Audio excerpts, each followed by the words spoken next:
This is the village of Husseiniya in northern Syria, but it has been razed to the ground and its inhabitants displaced.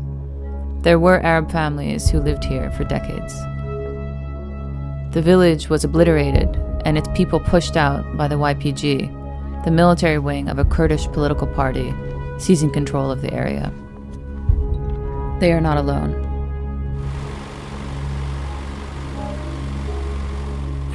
اسلوب كلها مهجرة هالحال. وجهوا الرصاص فوقنا لا بدكم تطلعون، غصبا عنكم بدكم تطلعون.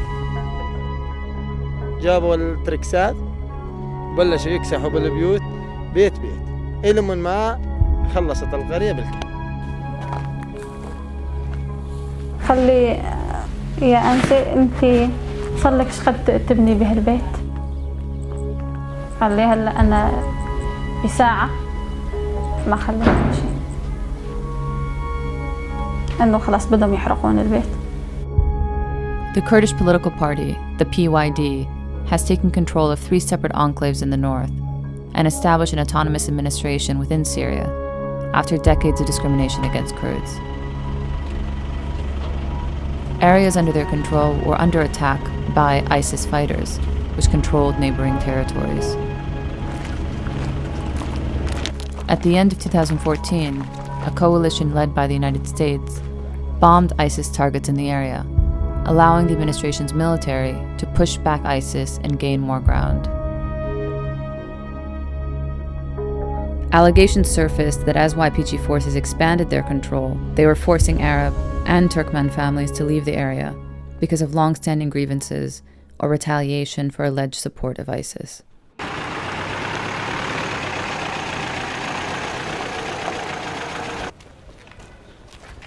Civilians were told to leave their homes by the military, the YPG, and by the police force called the Asayish. مع عوائل كاملة لا، ولكن في بعض المناطق الخطيرة هناك حالات قليلة جدا نتيجة خطر الإرهاب تم إبعاد عوائلهم من المنطقة، لأنه يا جماعة شيلوا أغراضكم من فضلكم، وإذا بتطلعوا من هاي المنطقة بيكون كويس لبين ما تنتهي الحرب.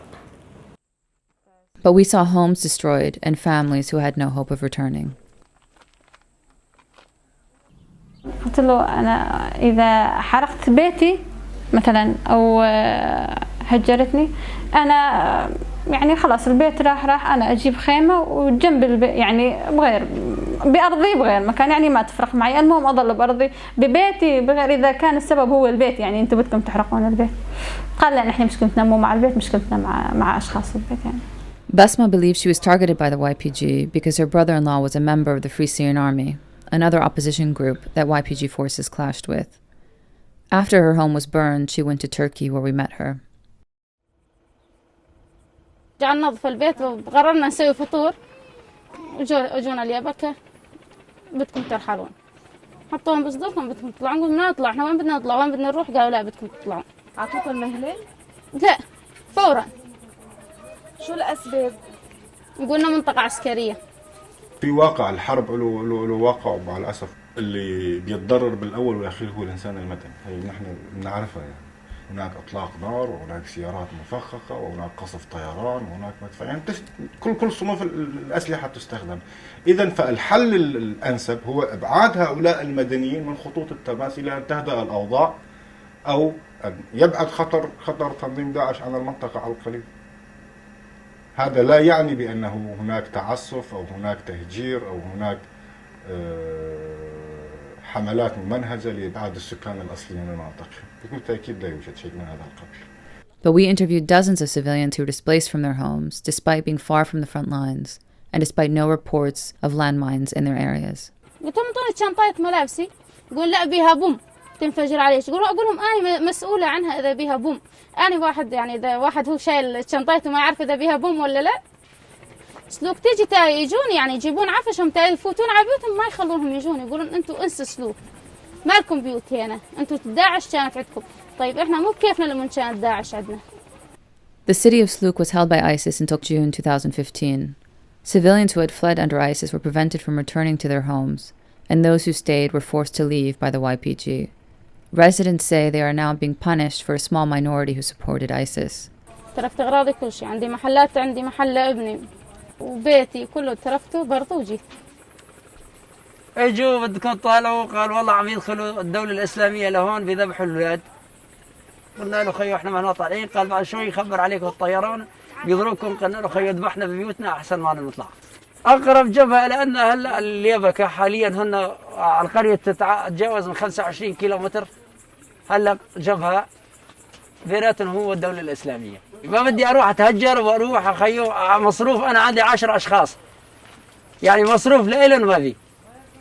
كل عمليات الترحيل التي حصلت في روجافا لا يتجاوز 25 عائلة، وأنا مسؤول عن كلامي. بحكي لكم بالأرقام، إذا قدرتوا تبرهنوا إنه موجود 26 مش 25 أنا مسؤول عن كلامي.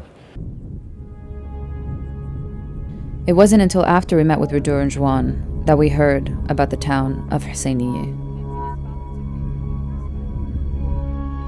كل القرية حوالي شي 95 بيت قاموا يحرقون، بعدها جابوا تركسات وقاموا يهدون. معركة صارت بين داعش واليبك، احنا شو علاقتنا؟ The YPG had lost soldiers in a clash with other armed groups a year earlier, and residents say their village was destroyed in retaliation. يعني هسه بيت أخوي هذا إيش كثر يعمره؟ من يعمره هذا؟ مو حرام؟ المطلوب احنا نريد تعويض. نريد تعويض المنازل، لأنه ما عاد ظل عندنا إمكانية نعمل. مؤسسات الإدارة الذاتية مجبرة على أن تؤمن لهم السكن، سواء في مخيم أو سواء في قرية أخرى، أو تقدم الاحتياجات الإنسانية وإلى ما هنالك. Thousands of people were displaced by YPG forces in these areas. Not one of the civilians we spoke with was offered compensation for damaged property, and no one was offered an alternative place to go. The local administration has an obligation to compensate these families for what they've lost.